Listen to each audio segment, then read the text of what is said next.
तो आइए आज हम लोग क्लास 8 के राष्ट्रीय प्रतिभा खोज के महत्वपूर्ण ऑब्जेक्टिव प्रश्नों पर चर्चा करेंगे जो आपके आने वाले कल के एग्जाम के लिए काफ़ी महत्वपूर्ण है। यदि आप लोग इस वीडियो को एक बेहतर तरीका से पूरी ध्यान से बढ़िया तरीका से देख लेते हो तो आपका कल का एग्जाम काफ़ी बेस्ट जाएगा। इस बात को तो गारंटी हम दे ही सकते हैं, क्योंकि इस वीडियो के अंदर हम उसी ऑब्जेक्टिव प्रश्नों पर चर्चा करेंगे जो आपके कल के एग्जाम के लिए काफ़ी महत्वपूर्ण है और आपके जो है प्रतियोगी परीक्षाओं में यानी कि राष्ट्रीय प्रतिभा खोज में बार बार पूछा गया है। देखिए, शिक्षा किस वर्ग की महिलाओं तक सीमित रहा? तो ये था उच्च वर्ग के महिलाओं तक ही सीमित रहा था। तो इसका ऑप्शन नंबर क्या हो जाएगा? ग नंबर ऑप्शन हो जाएगा। आप लोग जो है ना एग्जाम में जाने से पहले सारे ऑब्जेक्टिव को यानी कि इस वीडियो के अंदर हम आपको जो भी ऑब्जेक्टिव प्रश्न कराएंगे एग्जाम में जाने से पहले बार बार देख लीजिएगा और उसको याद कर ही लीजिएगा।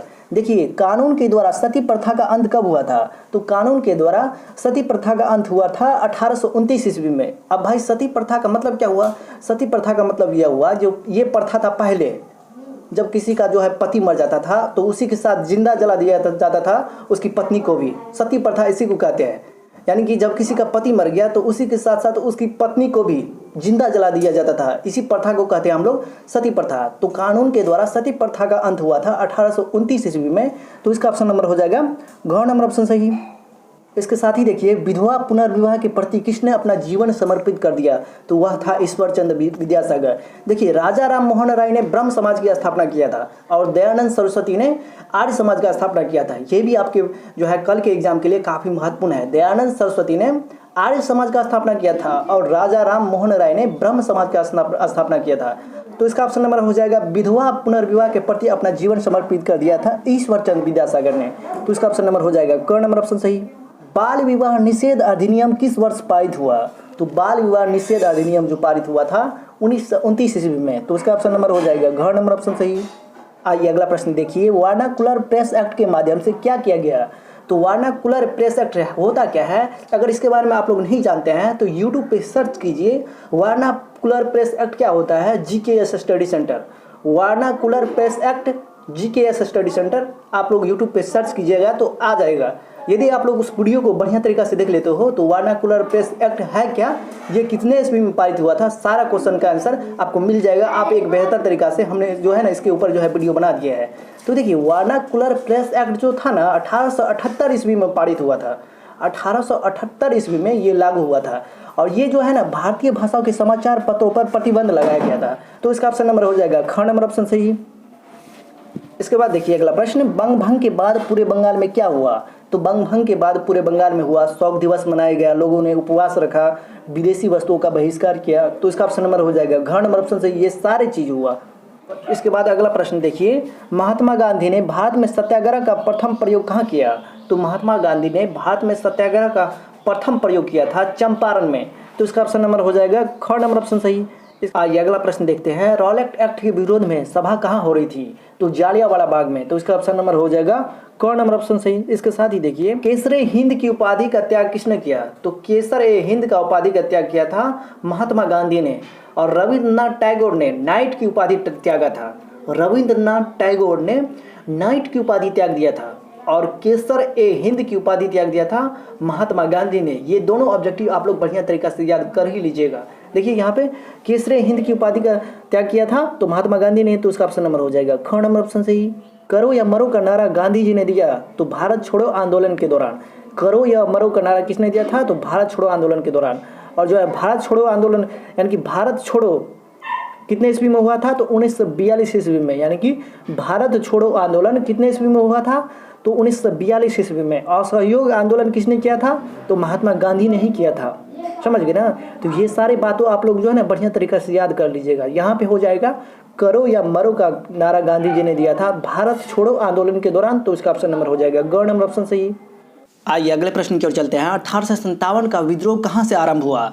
तो 1857 का विद्रोह आरंभ हुआ था मेरठ से। तो इसका ऑप्शन नंबर हो जाएगा क नंबर ऑप्शन सही। आइए अगला प्रश्न देखिए, मंगल पांडे किस छावनी के युवा सिपाही थे? तो ये जो था मंगल पांडे बैरकपुर छावनी के युवा सिपाही थे। तो इसका ऑप्शन नंबर हो जाएगा घ नंबर ऑप्शन सही। इसके साथ ही देखिए, झांसी में विद्रोह का नेतृत्व किसने किया था? तो रानी लक्ष्मीबाई ने।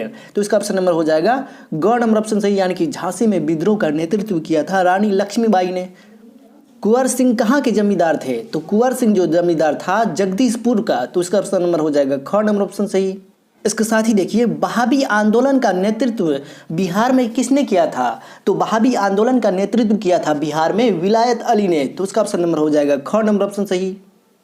अगला प्रश्न देखिए 18वीं शताब्दी में भारत का प्रमुख उद्योग निम्नलिखित में से कौन था? तो ये था भारत का प्रमुख उद्योग जो है 18वीं शताब्दी में जो है वस्त्र उद्योग। तो उसका ऑप्शन नंबर हो जाएगा क नंबर ऑप्शन सही। इसके साथ ही आप लोग अगला प्रश्न देखिए federation of Indian chambers of commerce and जो है इंडस्ट्री की स्थापना कब हुई थी? तो ये स्थापना हुआ था 1927 ईस्वी में। Federation of Indian chambers of commerce and industry की स्थापना हुआ था 1927 ईस्वी में। तो इसका ऑप्शन नंबर हो जाएगा ख नंबर ऑप्शन सही। इसके साथ ही आप लोग अगला प्रश्न देखिए जूट उद्योग का प्रमुख केंद्र कहाँ था? तो ये इसका प्रमुख उद्योग था यानी कि जूट उद्योग का प्रमुख केंद्र था बंगाल। तो इसका ऑप्शन नंबर हो जाएगा ग नंबर ऑप्शन सही। आप लोग बढ़िया तरीका से याद कर लीजिए। अगले प्रश्न की ओर चलते हैं। सन 1818 में अंग्रेजी सरकार ने किस उद्देश्य से मजदूरों के लिए नियम बनाए? तो अपने आर्थिक लाभ के लिए। तो इसका ऑप्शन नंबर हो जाएगा घ नंबर ऑप्शन सही। याद कर लीजिए आप लोग। साथ ही देखिए all India trade union Congress की स्थापना कब हुआ? तो ऑल इंडिया ट्रेड यूनियन की कांग्रेस की स्थापना हुआ था तो 1920 ईस्वी में। तो इसका ऑप्शन नंबर हो जाएगा ख नंबर ऑप्शन सही। आइए अगले प्रश्न की ओर चलते हैं। जनजातीय समाज के लोग आम भाषा में क्या कहलाते थे? तो जनजातीय समाज के लोग आम भाषा में कहलाते थे आदिवासी। तो इसका ऑप्शन नंबर हो जाएगा ख नंबर ऑप्शन सही। इसके साथ ही अब हम लोग अगले प्रश्न की ओर चलते हैं। दीकू किसे कहा जाता था? तो दीकू कहते थे महाजन को। तो इसका ऑप्शन नंबर हो जाएगा ख नंबर ऑप्शन सही। अगला प्रश्न पढ़िए। अगला प्रश्न कहता है कि बिरसा मुंडा किस क्षेत्र का निवासी था? तो बिरसा मुंडा जो था छोटा नागपुर क्षेत्र का निवासी था। तो इसका ऑप्शन नंबर हो जाएगा क नंबर ऑप्शन सही।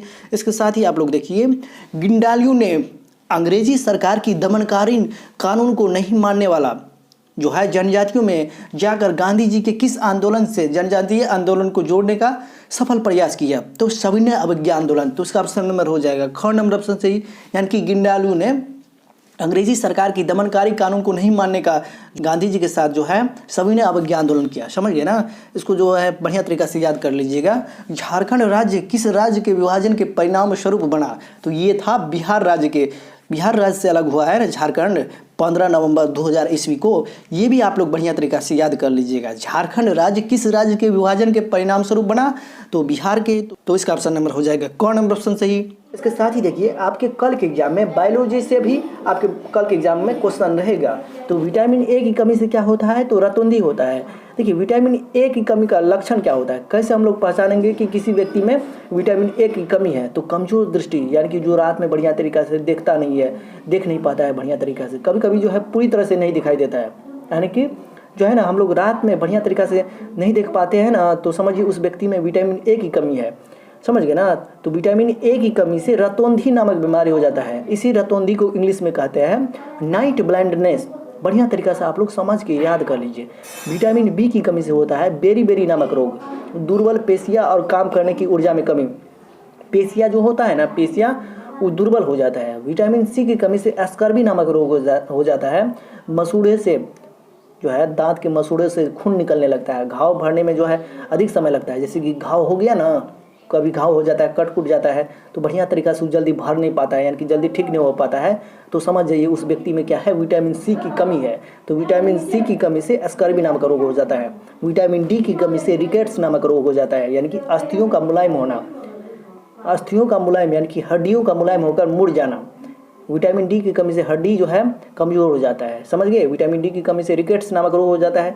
कैल्शियम की कमी से जितना भी हड्डी होता है, दंत होता है, यानी कि दांत होता है, वो खराब होना प्रारंभ हो जाता है। आयोडीन की कमी से घेगा नामक रोग हो जाता है।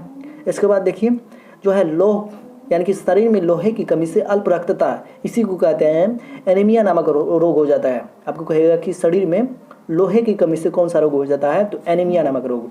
इसके बाद देखिए जब शरीर में एनीमिया नामक बीमारी हो जाता है तो उसमें जो है कमजोरी, रक्त की कमी हो जाता है। यानी कि लक्षण क्या है, कैसे पहचानेंगे कि किसी भी व्यक्ति में लोह की कमी है? तो कमजोरी, जो बार बार जिसमें कमजोरी आता है, रक्त की कमी यानी कि ब्लड की कमी, ये सारे कारण हैं लोहा की कमी के कारण होता है। ये सब आप लोग जो है इसको बढ़िया तरीका से याद कर लीजिएगा। इसके साथ ही देखिए आपके कल के एग्जाम में ये क्वेश्चन रहेगा, इस्लामी शक्ति का प्रतीक किसे कहा गया है? तो कुतुब मीनार को कहते हैं। तुर्कों की भव्य इमारत क्या है? तो कुतुब मीनार है। तुर्कों की भव्य इमारत क्या है? तो कुतुब मीनार है। और कुतुब मीनार को बनाया किसने था, संस्थापक कौन था, तो कुतुबुद्दीन ऐबक। कल के एग्जाम में आपको 100% रहेगा। उसने इसे सूफी संत कुतुबुद्दीन बख्तियार काकी की याद में बनवाया शुरू किया, यानी कि बनाना शुरू किया किसके याद में, ये जो है कुतुबुद्दीन ऐबक द्वारा शुरू करवाया गया था। इसके संस्थापक था कुतुब मीनार के संस्थापक कुतुबुद्दीन ऐबक। किसके याद में बताया, तो सूफी संत था, एक सूफी संत था कुतुबुद्दीन बख्तियार काकी की याद में जो है ना, ये कुतुबुद्दीन ऐबक जो है कुतुब मीनार का जो है निर्माण किया था। समझ गए।